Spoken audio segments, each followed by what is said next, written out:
Chicos, ¿volvemos a donde quedamos la clase pasada? ¿Se acuerdan que habíamos estado trabajando sobre la información del medio externo con el ejemplo del tacto? Cómo se procesa, cómo se reconstruye para configurar la percepción, cómo en esa percepción influye todo lo que son la información del sistema límbico, y nos falta ver cómo toda esa información procesada y reconstruida en esa corteza paritotémporo-occipital, que recibe gran cantidad de información del sistema límbico y que va a la corteza prefrontal, se integra a programas que ya vienen por la evolución o por el aprendizaje. Así que vamos a ver qué tipo de programas nos da la evolución y qué tipo de programas nos da el aprendizaje. Bien. Para poder entender por qué hablamos de lo que nos da la evolución y lo que nos da el aprendizaje, tenemos este modelo básico de funcionamiento. Estímulo, receptor, vía aferente, centro integrador, esto ya lo saben. Vía aferente, efector y respuesta. ¿Sí? Eso sería un arco reflejo. ¿Sí? Un arco reflejo, ¿sí? Donde la respuesta es lo que nosotros observamos. Eso sería la respuesta más sencilla del sistema nervioso. Lo que hemos visto es que en el humano no es tan sencillo, sino que hay un conjunto de sistemas que más que sensorios son perceptivos, ¿sí? Que se integran a sistemas cognitivos y sistemas emocionales para dar una respuesta donde se integra lo motor, lo vegetativo y lo endocrino, y eso es lo que observamos como ejecución del comportamiento. ¿Se acuerdan que habíamos definido que era conducta y que era comportamiento, pero habíamos decidido tomarlo como sinónimos? Bien, entonces vamos a hablar cómo es que se estudia ese comportamiento y cuál es su relación con los programas adquiridos por el aprendizaje. Entonces, vamos a hablar un poquito desde dos puntos de vista del estudio del comportamiento. Hay un grupo de etólogos, que son los que tienen Konrad Lorenz, Carbon Frisch y Nico Timbergen. Fíjense que estudian a los animales en su ambiente. Esa es la etología, estudiar los animales en su ambiente natural. Consideran que todos los animales nacen con conductas que ya están programadas, o sea que tienen circuitos neuronales que les ayudan a expresar conductas que ya están programadas, que sería parecido a lo que vimos arriba, ese reflejo básico. Y que la mayoría de los comportamientos que se expresan son justamente innatos, son esos que vienen programados, instaurados por la presión evolutiva y que se expresan al existir el estímulo adecuado. Por eso considero que la mayoría de las conductas o comportamientos son innatos.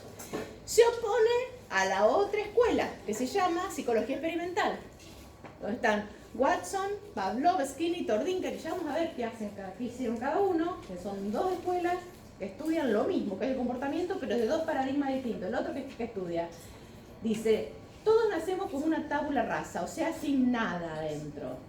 O sea, para ellos lo innato no existe. Toda la conducta que se expresa es aprendida. O sea, tenemos los dos extremos. Uno dice que prácticamente todo es innato y el otro dice que prácticamente todo es aprendido, ¿sí?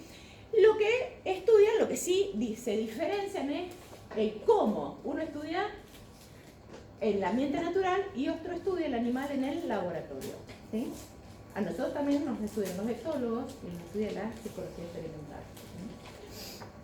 Bien, entonces a partir de esas dos corrientes de pensamiento vamos a empezar a estudiar una, la que tiene que ver con los comportamientos instintivos. Cuando hablamos de instintivo, sabemos, ya se acuerdan que habíamos hablado, ya cuando hablábamos del cerebro triuno, se acuerdan que hablábamos del reptiliano, paleomamífero, ¿sí? Todo eso que regía, son estructuras que rigen conductas básicas, ya habíamos hablado, que eran instintivas y que tienen que ver con la mantención de la vida. Y en el hombre hablamos de los reflejos de la aprehensión a la marcha. ¿Se acuerdan? Ustedes lo han visto en APS, ¿sí? APS 1, control de adivinación, siempre digo lo mismo. Los vieron ya. A todos estos reflejos, que son los que se evalúan en el neonato, ¿sí? El reflejo de la aprehensión, que obviamente está presente en las especies de las cuales evolucionamos, ¿sí? Porque eso nos está diciendo que son reflejos y que son innatos, ¿sí? Son vías neuronales que ya están conectadas antes de nacer. ¿Y el estímulo cuál es?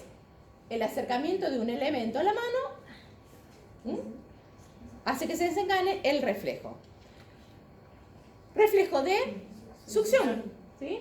Reflejo de succión es otro reflejo innato de todos los mamíferos, vital. ¿Qué otro reflejo? Reflejo del moro. ¿Para qué es este?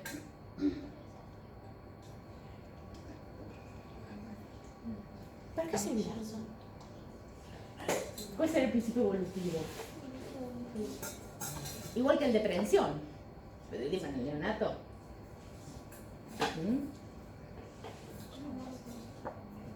¿Qué relación tendrá? También está presente.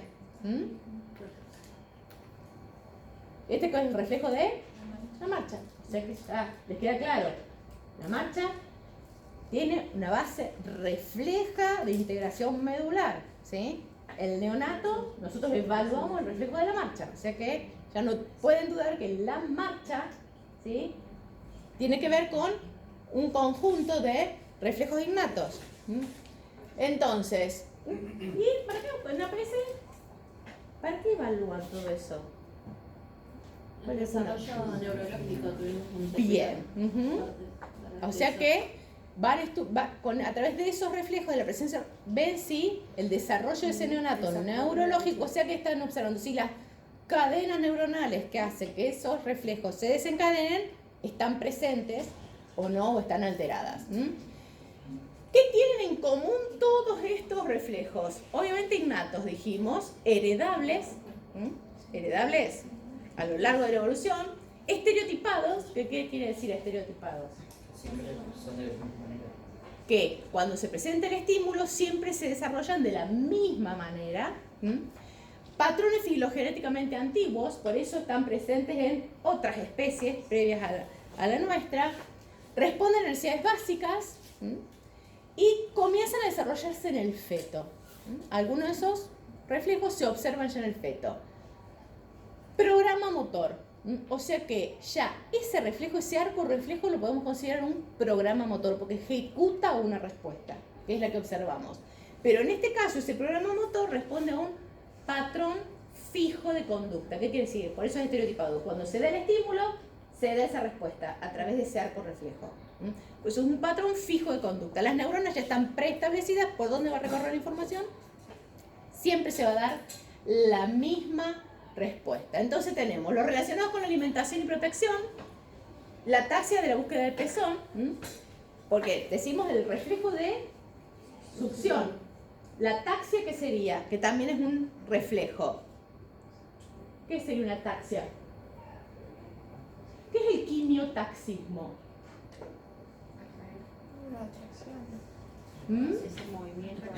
Bien, taxia quiere decir movimiento. Cuando hablamos de que tiene la propiedad de quimiotaxismo, que tiene la capacidad de moverse hacia el lugar donde están las sustancias químicas. Lo hemos visto en todo el sistema inmune, ¿sí? ¿Esto qué quiere decir? Taxia de búsqueda del pezón. Es la capacidad debido a estímulos que tienen que ver con feromonas que liberan el pezón materno, que busca, exactamente, es la ataxia para encontrar el pezón, que es en el recién nacido, o sea, imposible que lo haya aprendido, ¿sí? O sea que es un reflejo. Reflejo de prensión para sujetarse de la madre, ¿sí? Si bien no es en el humano tan usado, pero viene de dónde se agarran los chimpancés, los monos, para ser llevados del pelaje de la madre. Por eso el reflejo de prensión es vital en ese caso. Reflejo de succión, reflejo del moro. ¿A qué se relaciona el reflejo del moro?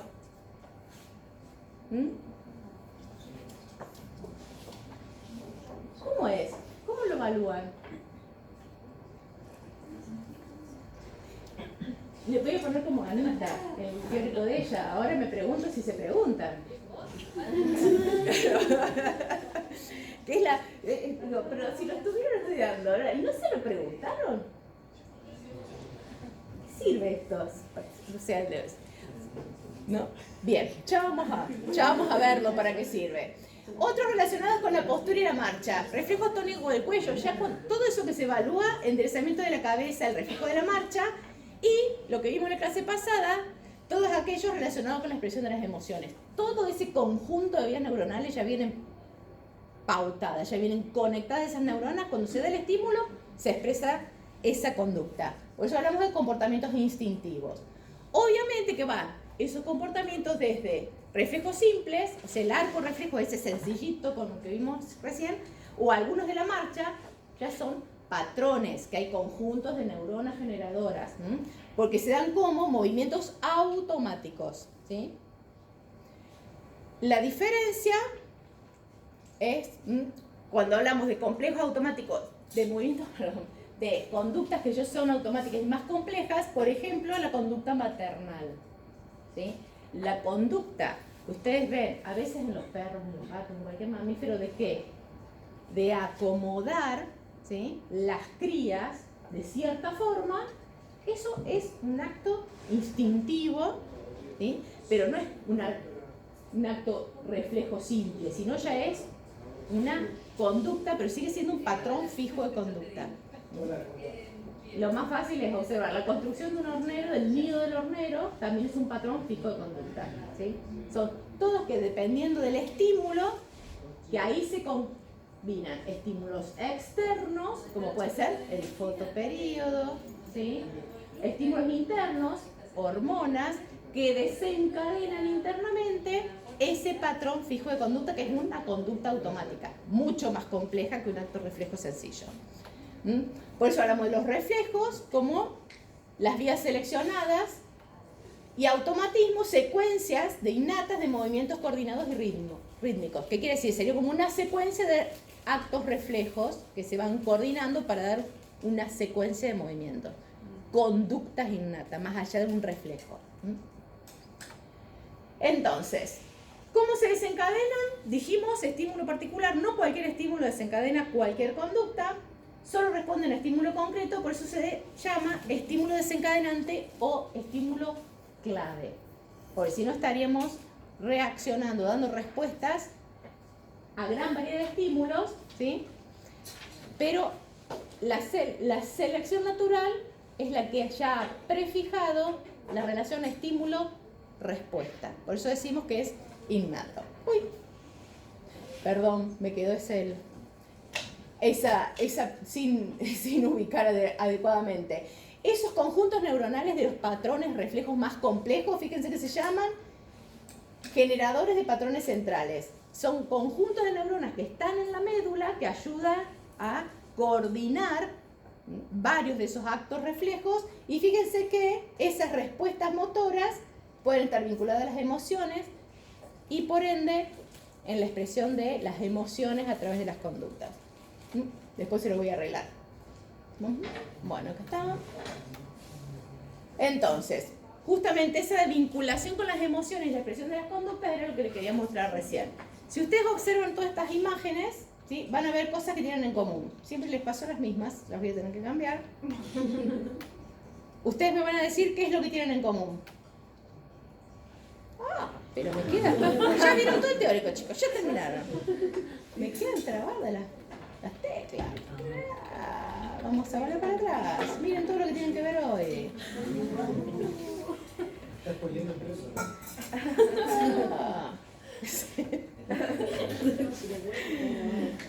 No, vamos a volver. Vamos a ir a diapositiva. Miren dónde estamos recién. Acá estamos. Tin, tin. Acá estamos. Reflejos de automatismos, centros generadores, y acá estamos. ¿Qué tienen en común todas estas imágenes? Los ojos grandes. Exactamente. ¿Sí? El tamaño y la forma de los ojos, ¿sí? Fíjense que es una característica común desde mamíferos muy inferiores hasta el humano, ¿sí? Que en el adulto puede ser modificada, porque fíjense que todos los bebés tienen como una característica la relación cráneo, el índice que puedes obtener del cráneo en relación al tamaño de los ojos es muy distinta que en el adulto. ¿Por qué? O sea, si vamos para atrás, ¿por qué se ha establecido esa relación en la evolución? ¿Qué tienen en común todas esas crías? Desde mamíferos pequeños. Mamíferos. No hablamos de reptiles, peces. ¿Qué tienen en común? ¿Qué hay que asegurar? ¿Qué? La supervivencia. Todos aseguran, hasta el más vil, la más vil cucaracha, en el fondo, toda la evolución está asegurando la supervivencia de la cucaracha. ¿Qué es? En este caso específico. La succión. No. Pero para que haya succión, ¿qué necesita? Cuida a la madre. Exactamente. Está estimulando ciertas emociones y reacciones, ¿sí?, de cuidado parenteral, ¿sí? Justamente por eso, ya me da miedo tocar el ente, no sé que voy para atrás. Por eso, fíjense, esto es una utilización adrede de los dibujantes para estimular las mismas emociones en quienes están mirando la película, ¿sí? O sea que cada vez que ustedes vean un dibujo con ojos grandes y angelicales, en realidad es que están siendo manipulados, ¿sí?, para desencadenar ustedes emociones relacionadas con el cuidado, el desarrollo de cariño. ¿Se entiende? El gatito de Shrek que se la Desencadena en todo lo que lo ven, ¿sí?, la misma reacción, exactamente, la misma reacción emocional, ¿sí? O sea que tienen en común la fisonomía y a través de eso, mecanismo innato de expresión de emociones que tiene que ver con ese desarrollo de, en el fondo, un conjunto de emociones que va a llevar a las conductas de cuidado parenteral. Entonces, justamente hablamos de estímulos especializados y particulares. En este caso, el estímulo, ¿sí?, no es que nos pinchamos, sino es la relación cráneo-tamaño de ojo, ¿sí? Hay otros tipos, que ese sería el mecanismo desencadenante o estímulo clave. Hay otros conjuntos que es la amenaza y el patrón, en general, es la agresión o el miedo, ¿sí? Fíjense que esto es un estudio realizado en el 2012, donde comparan la expresión del miedo, ustedes se van a reír, pero en realidad ¿qué usaron? Usaron las máscaras de Scary Movie para ver las expresiones de miedo en una serie de primates, ¿sí?, y en humanos. ¿Y qué encontraban? La misma expresión ante el mismo estímulo, ¿sí? Nuevamente volvemos a algo que es esencial, que es el miedo, esa emoción del miedo para la supervivencia. Así como es esencial el desarrollo en los mamíferos de ese estímulo para el cuidado parental, el miedo también es esencial para la supervivencia. Entonces, ¿qué tenemos acá? ¿Qué es eso? Una serpiente. No sabemos si es culebra, víbora, pero una serpiente, ¿sí? Obviamente que vamos a tener dos procesamientos. En el córtex, que justamente nos vamos a estar preguntando eso. Es ponzoñosa, es venenosa, no hace nada. Todo eso lo está elaborando el córtex. Por otro lado, la amígdala, conjuntamente con el hipotálamo, ¿se acuerdan de la teoría de las emociones? En la teoría se van sumando las construcciones. ¿Qué tenemos? Expresión de la emoción, piloreacción, taquicardia. Nos preparamos para matarla o para salir corriendo, ¿sí? Salvo que hayamos aprendido a qué, a levantarlas, aprendido. Pero si no, la respuesta innata, ¿cuál es? Pelear o huir, ¿sí? Entonces, y ahí aparece justamente una estructura, fíjense que aquí tenemos identificado la imagen, procesada en el tálamo, lleva dos vías, a la corteza visual, donde podemos identificar a través del sistema cognitivo qué es, pero a su vez, ya habiendo tenido experiencias de lo que participa en la reacción es la amígdala. ¿En qué? En esa emoción del miedo. ¿Y cómo se dieron cuenta? Creo que yo se los puse por acá, más adelante. ¿Cómo se dieron cuenta que la amígdala era la que procesaba específicamente esa emoción? Porque en los monos que les picaban las amígdalas, ¿sí? No. Y entonces manipulaban, por ejemplo, las serpientes, sin expresar ningún tipo, jugaban, intentaban comerlas, cuando naturalmente los monos con amígdalas lo que hacen es huir porque es como un enemigo natural. O sea que la amígdala procesa mucho de esa información. Ahí está, para que se acuerden de que justamente es lo que normalmente evoca el miedo. Cuando vemos la ubicación de la amígdala, ven en el humano, es esto que está acá, ¿ven? Está acá. Fíjense que está, esto sería por dentro, esto sería parte de la corteza límbica, acá por dentro vendría, acá está el hipocampo, esto que está acá es la amígdala. ¿Y qué tenemos? Que recibe muchísima información de la corteza. O sea que integra información cortical. Y a su vez, fíjense que tenemos información cortical, pero fíjense que se procesa en la amígdala y ¿hacia dónde va? Al estriado, vuelve al tálamo, recibe información del hipocampo, o sea, de la memoria. Por eso también a través de la memoria se puede procesar la respuesta del miedo. Fíjese a dónde procesa la información en el núcleo central de la amígdala y a dónde va. Al hipotálamo, al cerebro en medio, al tronco, a la médula, ¿sí? O sea que, y acá hay otra estructura muy importante que se procesa en la amígdala, va al núcleo basal de la amígdala y va a la sustancia gris periacueductal. O sea que integra un montón de información, muchísima información. Por eso decimos que conecta el sistema de procesamiento, que sería el cortical, ¿sí?, con el sistema de expresión somática, que es hipotálamo y todos los núcleos del tallo cerebral. Hipotálamo, sistema o sustancia gris periacueductal. O sea que, pero no relacionado principalmente con el miedo, ¿sí? Porque no se obtuvo cambios en otras conductas cuando se extirparon las amígdalas. Entonces, como lo relacionamos con la expresión de las emociones, ¿se acuerdan que teníamos las tres patas de la expresión de las emociones? Entonces, si hablamos de la expresión de la emoción, del miedo, cuando la información llegó de la corteza y del tálamo, la información de esa víbora, ¿sí?, que genera la expresión del miedo, vamos a tener la información del hipotálamo que media que la aparición del componente físico, que puede ser simpático, por ejemplo, y algunas reacciones motoras. Por ejemplo, cuando hablamos de reacciones motoras es esto, la expresión de la emoción del miedo, la cara de miedo, ¿sí? Vamos a poner cara de miedo, aunque no querramos poner cara de miedo, y después vamos a o matarla, o luchar, o huir, ¿sí? Por otro lado, la corteza cerebral, ¿qué hizo? El componente cognitivo. Nos la pasamos pensando, pica, no pica, me muerde, no me muerde. O sea, estamos evaluando cognitivamente al estímulo.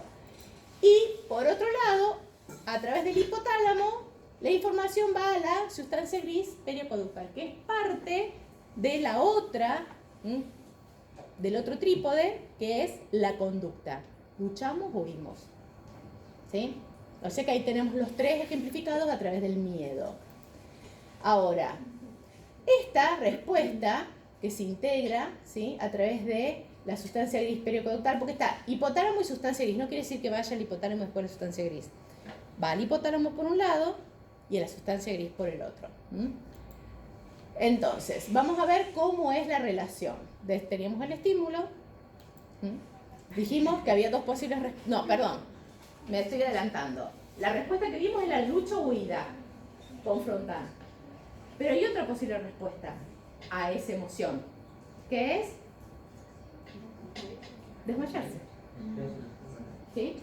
Parálisis. Son las dos posibles respuestas, ¿sí? En realidad, porque la lucha o la huida la configuramos juntas y la parálisis, que en realidad es como una falta de respuesta, la configuramos por otro lado. Entonces tenemos que ver cómo es que el mismo estímulo puede producir dos respuestas tan opuestas. Si las dos, el mismo estímulo fue procesado por la amígdala igual. El rol importante ahí, fíjense, si el estímulo entra por el sistema somatosensorial, procesado por el tálamo, corteza visual, llega a la amígdala, de la amígdala va a partir información que va a llegar ¿a dónde? ¿Qué es el PAG? Que dijimos antes, la sustancia gris periacueductal. ¿Sí? Fíjense que del sistema somatosensorial también llega la información directamente a la sustancia gris periacueductal. O sea que la sustancia gris recibe desde dos lugares la información. Y el kit de la cuestión está en qué lugar de esa sustancia gris periacueductal se integra la información. ¿Desde dónde llega? ¿Desde dónde llega más la información? ¿O desde la amígdala o desde la corteza? Entonces vamos a tener, acá, todos estos nombrecitos son para que ustedes, si tienen dudas, sepan que es todo esto que está acá, no importa. Procesamiento de la amígdala. Yo le puse las letras porque si no empiezan a buscar por todos lados porque no saben esas letras. Acá lo único que nos importa es que llega a la amígdala, hay un montón de procesamiento. Cada una de esas flechitas quiere decir que son interneuronas que procesan información y que de uno de los núcleos va a salir la vía eferente, que fíjense que va a dónde. Al sistema autónomo, al hipotálamo y a la sustancia gris periacueductal. Y ahí es donde termina de integrarse la información para dar los dos tipos posibles de respuesta. Fíjense dónde se ubica la sustancia gris periacueductal en el hombre. Ustedes la han visto en anatomía. Conjuntito de células que rodea y está cerca del ventrículo. Entonces dijimos que hay dos tipos posibles de respuesta. Lo que sería un desmayo en el humano, o sea que o freezing en algunos animales, ¿sí? O lucha o huida. Fíjense que dice acá, ¿dónde está la información integrada? En la columna ventrolateral y que recibe, ¿ven? Mucha información descendente ¿de dónde? De la amígdala. En cambio, si vemos la respuesta de lucha o huida, ¿dónde se integra principalmente? En la columna dorsolateral y tiene muy poca información proveniente de la amígdala. O sea que, dependiendo de cómo es el procesamiento de la amígdala y cómo esa información fluye a la sustancia gris y hacia dónde, se pueden dar las dos respuestas. Lo importante, que después acá se lo agregué, es que, bueno, eso es parte de una teoría, fíjense cómo se llama la teoría, teoría polivagal de las emociones. ¿Por qué? Porque se reconoce al vago como parte de una respuesta emocional. Síncope vasovagal. ¿Qué es? Es una respuesta emocional. ¿Sí? Que es la que se integra a través del sistema gris periacueductal. Y el otro, esta respuesta, ¿quién participa? Lo que está asociado a comportamientos de movilización como lucha o huida ante el peligro es el sistema nervioso simpático. O sea que de ahí ustedes sacan una flecha con el sistema nervioso parasimpático y movilización. Sistema nervioso simpático, lucha o huida. ¿Se entiende? ¿Sí? Porque después cuando veamos estrés tienen que volver a ese lugar y encontrar las flechas. Yo les voy dejando links, porque después vamos a ver estrés. Recuerden que tenemos que empezar de ahí, ¿sí? Como dije, el estrés no es una flecha o un rayo que cae sobre el hipotálamo y libera CRH. Tiene un procesamiento. Esto es parte de ese procesamiento, ¿sí? Bien, entonces, existen diferencias en las respuestas emocionalmente que son mediadas por hormonas. O sea que además de todo esto, de la expresión de las emociones y de las respuestas conductuales innatas, que tiene su arco reflejo, que ya está establecido por la evolución, a su vez los niveles de ciertas hormonas modulan la efectividad de esos circuitos. Por ejemplo, bueno, acá lo ven poquito, pero acá tenemos tres hormonas principales, que son oxitocina, vasopresina y testosterona. Son las tres principales hormonas que modulan, ¿sí?, estos circuitos, estos ejemplos, ¿no? Que son circuitos que tienen que ver, acá comparan en animales y si se ha observado en humanos, que tienen que ver con conductas sociales, con conductas de cuidado y con conductas agresivas, ¿sí?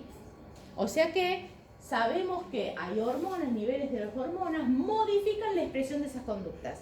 Conductas territoriales son aumentadas por los niveles de testosterona. Conductas maternales son aumentadas por los niveles de oxitocina. Los niveles de vasopresina están en discusión, porque en hembras produce una cosa, en machos produce otra, ¿sí? También tenemos niveles de estrógeno y progesterona que también modifican las conductas que están muy mediadas por las emociones. El concepto es que no es solamente ese reflejo o esa conducta innata, sino que también los niveles hormonales impactan las hormonas como moduladoras, ¿sí? O sea, el reflejo está, la vía neuronal está. Las hormonas, o que decimos que actúan como moduladoras, van a hacer que se exprese más o que se exprese menos. Eso quiere decir que son moduladoras, ¿sí? Bien. Acá nuevamente, ¿qué tenemos? ¿Eso qué sería? Ustedes si ven esa imagen, ¿qué dicen que es? Bien. ¿Y fisiológicamente? Está bien. Está riendo. Bien. O sea que es la expresión innata de una emoción. Podría ser la alegría, ¿sí? Bien. Comportamiento innato. Lo que sabemos es que después ese comportamiento que hasta ese momento es innato puede ser modificado por la voluntad. ¿Por qué? Ya vimos, ¿sí?, que la expresión de esas emociones hasta cierto punto pueden ser controladas voluntariamente, ¿sí? Que sabemos, y eso se observa no solamente en humanos, sino también en primates y en otros mamíferos. Son controladas voluntariamente, ni les cuento en los humanos. Y sobre todo controladas voluntariamente, ¿para qué? Para obtener un beneficio, ¿sí? Todas esas expresiones que son innatas son controladas voluntariamente. Eso implica que hubo un aprendizaje, que a través del aprendizaje, ¿sí?, se modifican algunas vías neuronales que hacen que el estímulo original que desencadenaba esa reacción o esa respuesta se desplace hacia otro estímulo, o se desplace hacia qué, hacia un pensamiento o el objetivo de la concreción de un beneficio. Entonces vamos a ver eso. ¿Por qué? ¿Por qué le pongo que no solo el instinto vive el hombre? Fíjense que acá que tenemos, esto sería la escala zoológica, básicamente nosotros estamos acá, y ¿esto qué es? Esto es el nivel de conductas que son totalmente instintivas, ¿sí? Fíjense que va disminuyendo la expresión de conductas instintivas y aumentando la expresión de conductas aprendidas. Fíjense, la línea de puntos son las conductas aprendidas. Si ustedes lo ven, entonces decían, pero entonces, ¿una estrella de mar puede aprender? Sí. ¿Un gusano de mar puede aprender? Sí. Con distintos niveles de aprendizaje. Ahora vamos a ver entonces cuáles son esos niveles de aprendizaje. Obviamente que el proceso de aprendizaje incluye algunos cambios en el comportamiento. Acá teníamos los estímulos, ¿se acuerdan?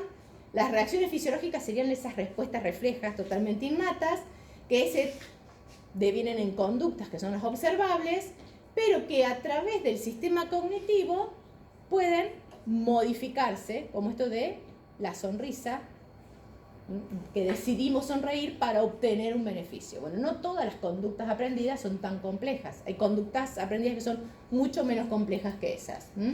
Obviamente son nuevos patrones. ¿Cuáles son las conductas más básicas?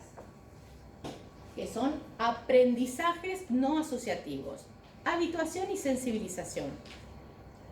Están presentes hasta el bicho bolita, están presentes en muchos animales, o sea que, y están presentes en el hombre. Ahora vamos a ver cada uno de ellos. Aprendizaje preprogramado, aprendizaje asociativo y aprendizaje no asociativo. O sea, todos esos son tipos de aprendizaje. Y ¿saben qué? Ustedes en este momento están usando todos esos tipos de aprendizaje. ¿Okay? Vamos a ver cuál es el primero. Aprendizaje no asociativo, habituación y sensibilización. Son los dos extremos del mismo proceso. Que ante un estímulo repetitivo igual, ¿sí? Hay una desensibilización de la vía que daba la respuesta, por lo tanto se habitúa. Fíjense que dice descenso progresivo de la respuesta. Y en la sensibilización, en realidad, hay un aumento de la respuesta ante la presencia del mismo estímulo.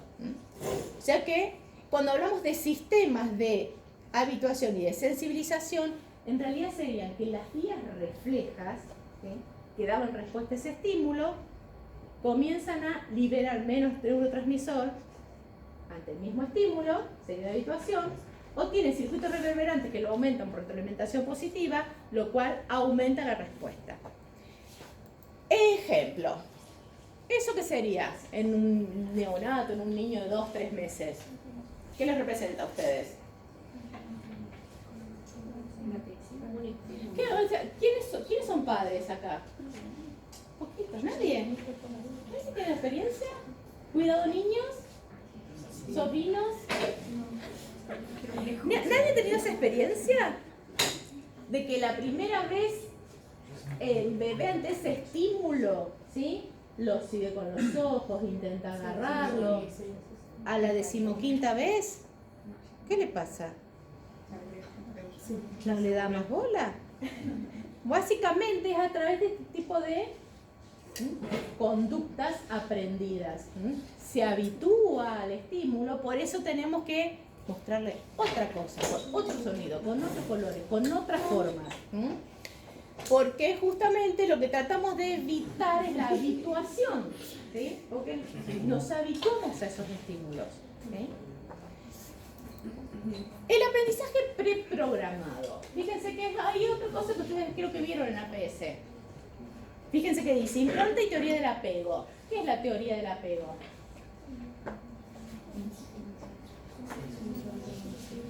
¿La vieron en APS 1? ¿Sí? No sé, otra cosa, me pregunto si se lo preguntaron.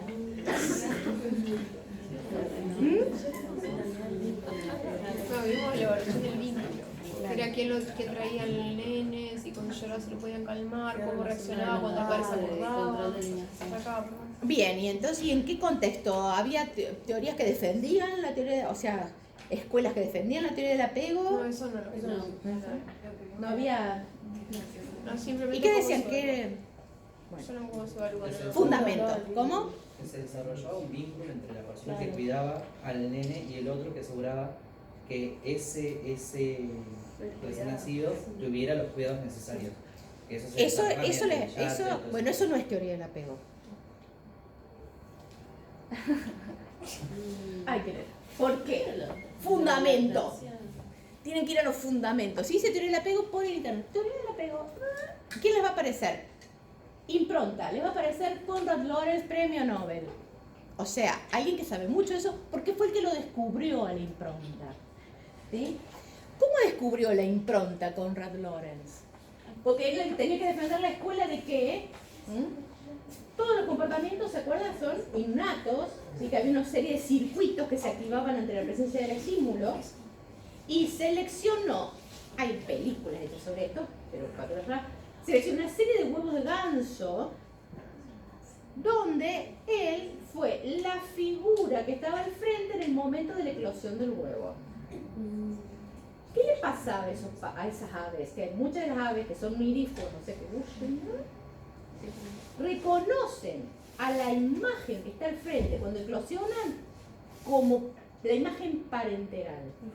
Es el padre. No importa si es ganso o si no es ganso. En ese caso era Konrad Lorenz el que estaba al frente. ¿Se entiende? Y es lo mismo que utilizan cuando están cuidando el huevo de los cóndores. ¿Por qué? Porque si los querés devolver al hábitat, no puede haber un humano esperándolo así. Porque lo va a reconocer a él y va a aprender de él después las conductas. Entonces le ponen como un muñeco parecido a un cóndor al momento para que genere la impronta. La impronta es eso, ¿sí? La vinculación inmediata al momento del nacimiento, ¿sí? Fíjense que entonces él fue el encargado de enseñarle todo un montón de conductas. Qué seleccionar para comer, cómo volar, todo les tuvo que enseñar. Porque ese grupo de gansos lo reconocían como el padre, entre comillas. Lo mismo pasa en el neonato, ¿sí? Por eso, en realidad lo importante en la teoría del apego, que sería la aplicación de la impronta en el humano, en la teoría del apego, es que cuando nace, no hay que sacarlo, llevarlo, ponerlo en los ojos, cortarlo, no, hay que inmediatamente ponerlo en la superficie cerca del pecho materno. Y ahí se genera el vínculo. Porque encima en el humano, en las aves es bastante grande la ventana para reconocer a que se le pone enfrente, en el humano es re chiquitita, crítica. ¿Pasaron 30 minutos, 40 minutos? Ya está. Por eso la defensa de que, en base a esto, de colocar, antes que cualquier revisión, colocar al neonato en el pecho de la madre. Eso es la teoría del apego, ¿sí? Pues fíjense qué características tiene esto. Proceso por el que los recién nacidos establecen una rápida, irreversible e intensa relación con sujetos sociales. Resultado de un programa instintivo, las neuronas están programadas para reconocer lo primero que tienen al frente como parenteral. Pero es activado en un periodo crítico. O sea que hay un periodo de tiempo en el cual se activa y si no, no se activa. O sea que sí, a los 3 días le llega una persona que lo cuida, no se aplica la teoría del apego de impronta. Se aplican otras formas de aprendizaje. ¿Se entiende? ¿Sí? Por eso la defensa es de inmediato. No te lo lleves 40. Obvio, si hay peligro de vida, chicos. No estamos diciendo en un parto normal, todo saludable, todo bien, bonito. Está justamente en la base de esa defensa que hacen algunos grupos es esta teoría. ¿Sí? Bien. Y entonces entramos al aprendizaje asociativo. ¿Sí? ¿Qué es el aprendizaje asociativo? Es cuando esas estructuras, esas redes neuronales que venimos trayendo desde que somos neonatos, que tienen ese estímulo relacionado con una respuesta por aprendizaje, o sea, por distintas razones, que ya vamos a ver cuáles, se modifica la relación entre el estímulo original y la respuesta, sino que aparece otro estímulo que se vincula a la misma respuesta. Por eso se dice aprendizaje asociativo. Dentro de esos aprendizajes asociativos hay 2 tipos importantes. Condicionamiento clásico o respondiente, que es el de Pavlov. ¿Qué quiere decir? Es el que descubrió Pavlov. Y todos saben el experimento de Pavlov. ¿Sí? ¿Se acuerdan? ¿No? ¿No se acuerdan? Bien, pero vamos a entender, pero vamos a ir a entender, para entender, así como la teoría del apego tenés que entender los fundamentos, vamos a tener que entender principalmente cómo fue que Pavlov se dio cuenta de que había una vinculación entre ese estímulo y la respuesta. Pavlov lo que estudiaba era la secreción salival. Tenía perros canulados en las glándulas salivales porque su estudio era de la cantidad de saliva que se secretaba ante los distintos estímulos del alimento. Entonces, después de cierto tiempo observaba que comenzaban a secretar la saliva antes de ponerle el alimento al frente. ¿Qué observó? Que comenzaban a secretar saliva, ¿sí? O sea, ni siquiera el alimento al frente, ni siquiera el olor, porque en realidad estás estudiando la fase cefálica. Vamos a volver a unir con regulación de la digestión, ¿sí? En realidad estás estudiando una fase cefálica de la digestión. Lo que él descubrió, porque descubrió, no sé si se dan cuenta entre descubrir, ¿no? ¿Qué quiere decir descubrir? Casi por casualidad, ¿sí? De que el estímulo que le hacía secretar era el timbre que tocaba el hombre que le traía la comida, ¿sí? En ese momento empezaban a secretar, o sea, el estímulo totalmente disociado, ni siquiera no tenía relación con la comida. Entonces ahí cambió su objeto de estudio. Empezó a estudiar no la saliva, sino cómo es que se desplazaba el estímulo original, que es la comida o el olor de comida, o sea, la comida en alguna de sus formas, con la secreción salival, y pasó a ser el timbre y la secreción salival. Eso es lo que estudió Pavlov.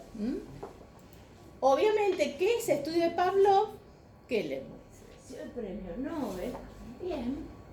Yo cuando digo que les mereció el premio Nobel es porque hay como una admiración que en esos años, 1900, o sea, no había computadora, no había internet, no había nada. ¿Sí? No había nada. Es como de una inteligencia suprema poder descubrir esas cosas.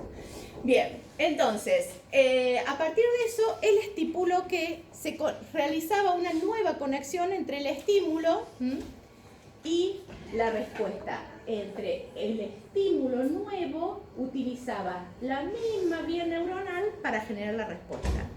¿Sí? Y eso nos da una idea de que justamente esa conexión entre un nuevo estímulo y la respuesta te tira abajo un montón de paradigmas, lo que es un reflejo estereotipado. ¿Sí?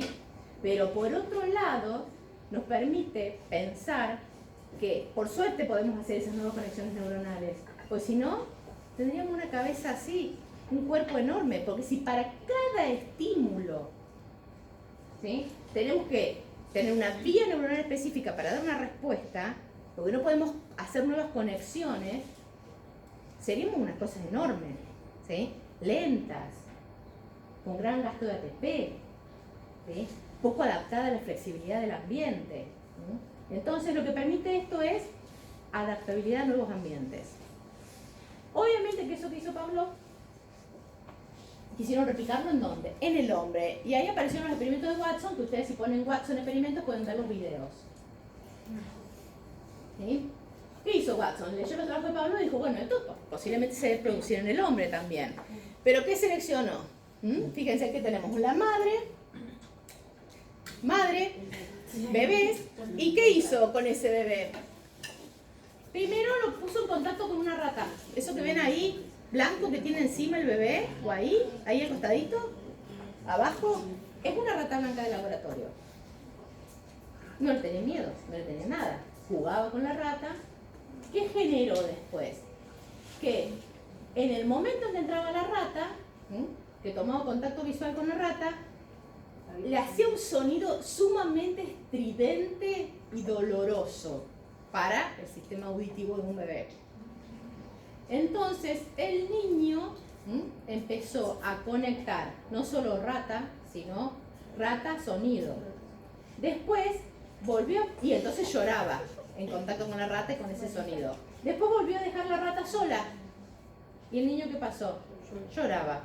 Porque ya había hecho la conexión con ese otro estímulo, ¿sí? Relacionaba el sonido con la presencia de la rata, ¿sí? Esa fue la forma de corroborar que se podían establecer nuevas conexiones ante el estímulo.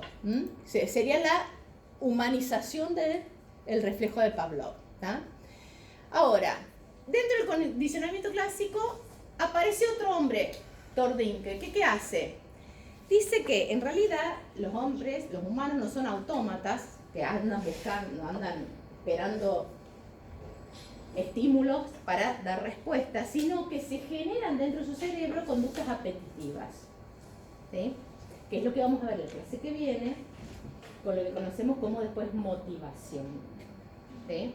Eso que él llama conductas apetitivas sería la motivación, que ya sabemos todo el fundamento neurobiológico de la motivación.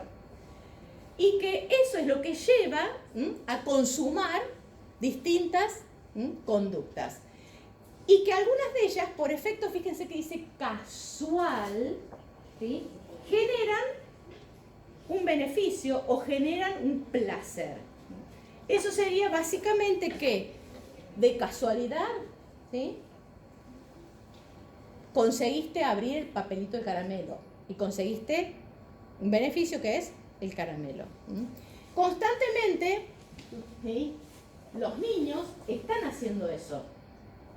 Ustedes lo ven que prueban hasta que aciertan, ¿sí? Y eso, en contacto con otros congéneres, les da satisfacción. Eso es lo que él dijo, conexionismo. O sea que aprende a conectar eso que le da placer como una respuesta y aprende rápidamente que eso que le dio placer lo puede hacer repetidas veces. En base a eso, que justamente está condicionando este nuevo estímulo a una respuesta vinculada al placer, En base a eso, apareció otro grupo de investigadores, como los de Skinner, que dijo, bueno, vamos a sumarle efectividad a este conexionismo, haciendo que cuando acierten la respuesta, lo aplaudimos, le decimos bien, bravo, le damos chocolate. O sea, ¿qué estamos haciendo ahí? Favoreciendo a que aprendan más rápidamente esa respuesta. Y cuando se equivoca, le da shock eléctrico, le pegas en la mano. ¿Sí? ¿Qué es eso? ¿Le da shock eléctrico? Sí, a las ratitas le da shock eléctrico. ¿Sí? En otras épocas de la educación primaria, secundaria, que les hacían poner la manita y te daban con la varita. ¿Sí? Bueno, esos sistemas educativos son basados en la época de Skinner, porque Skinner descubrió la pólvora, así los niños van a aprender más rápido, o van a dejar los vicios del aprendizaje. ¿Sí? O sea, ¿con qué? Con castigos, o sea, reforzamientos negativos, o con premios, reforzamientos positivos. Reforzamientos positivos para que esa conducta se repita, reforzamientos negativos para que esa conducta desaparezca. ¿Sí? Es la base del premio y del castigo, es eso. Entonces, ahí aparece lo que se llama condicionamiento instrumental operante de Skinner. Esta sería básicamente los experimentos de Skinner. Eso hizo.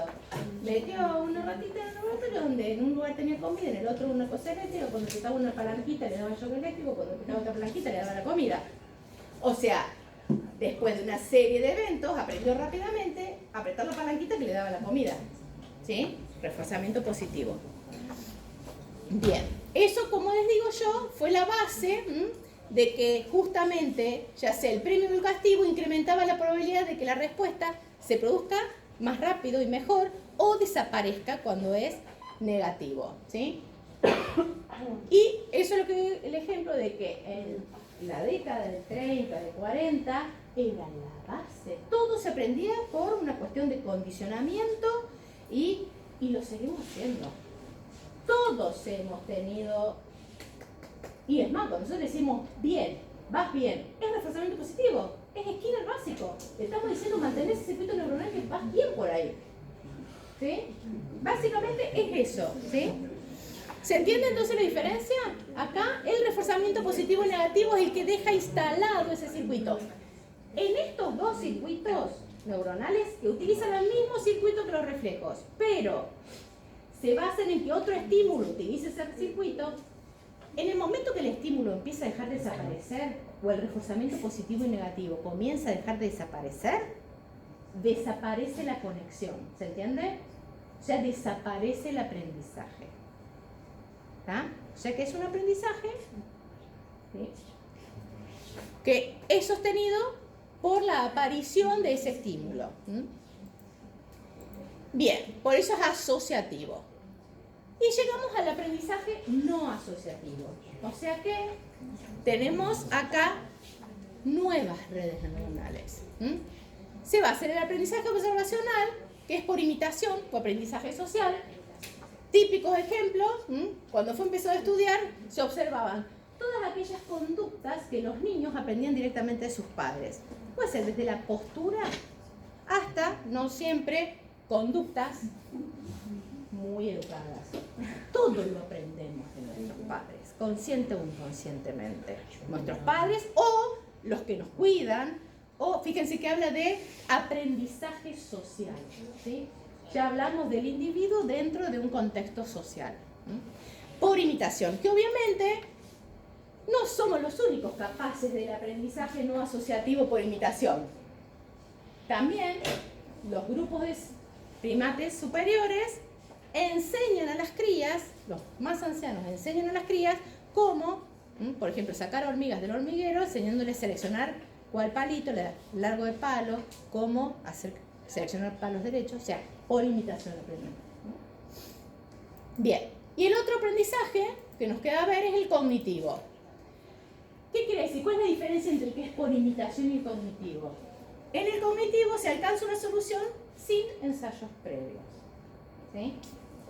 O sea que, ¿qué quiere decir esto? Que observando las posibilidades de acción, se selecciona una acción queda una respuesta favorable. El procesamiento previo se hizo en la cabeza. Por eso es cognitivo, no es ensayo y error. ¿Sí? Sino que se hace toda la evaluación cognitiva para ejercer la respuesta, que es lo que nosotros observamos como conducta y sabemos que es entonces un aprendizaje cognitivo. Obviamente, sí. Por ahí como volviendo a lo del miedo,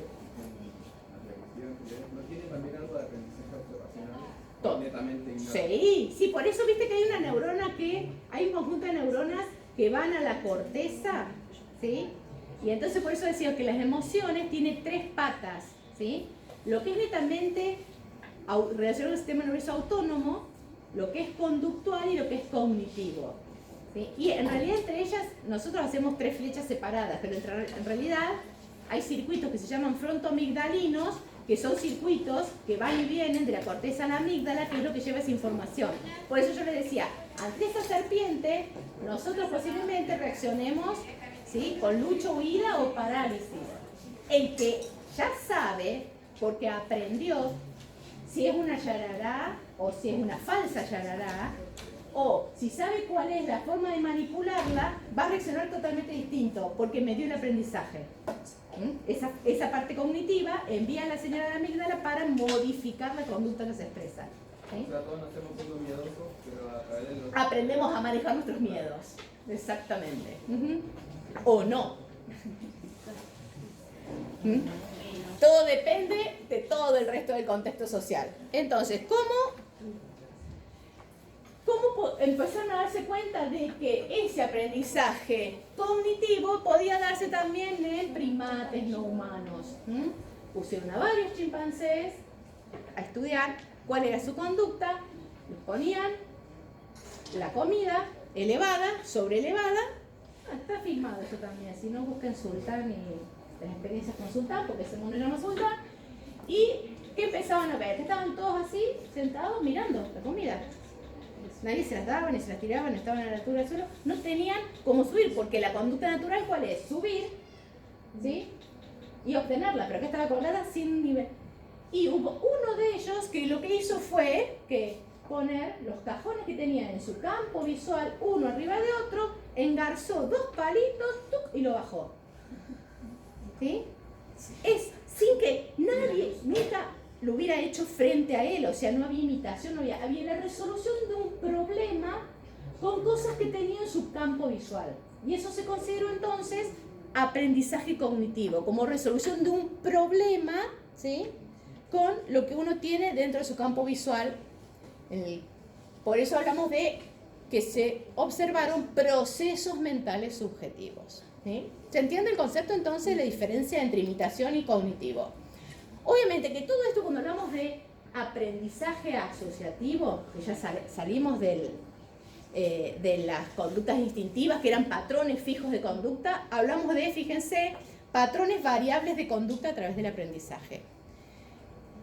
Cambios en la relación estímulo-respuesta, ¿sí? Se usan las mismas vías neuronales, solamente que cambia la relación entre el estímulo y la respuesta. Aparece un patrón nuevo para alcanzar una solución. No importa si hablamos ahora ya a través de una solución cognitiva o de una solución por un error, acierto y error como en los niños. Se adapta al medio mucho más rápido. ¿Por qué? Porque podemos solucionar problemas que no los tenemos, o sea, no tenemos el estímulo para desencadenar la respuesta. No sé si se entiende la rapidez de adaptación al medio que obtenemos a través de esa forma de aprendizaje. ¿Sí? Y obviamente se reducen los riesgos de cometer fallos al aprender. ¿Sí? Obviamente si lo dejamos vinculados con parte del sistema límbico, que es el hipocampo, y tenemos la capacidad de relacionar ese hipocampo con la corteza frontal para recordar los fallos, ¿sí?, y no cometer los mismos errores. Cosas que a veces las emociones bloquean esa vía y volvemos a cometer los mismos errores por reacciones no de tipo cognitiva, sino de tipo emocional. Entonces, cuando hablamos de ontogénesis de la conducta en el humano, tenemos actos reflejos innatos, que son todos los que vimos.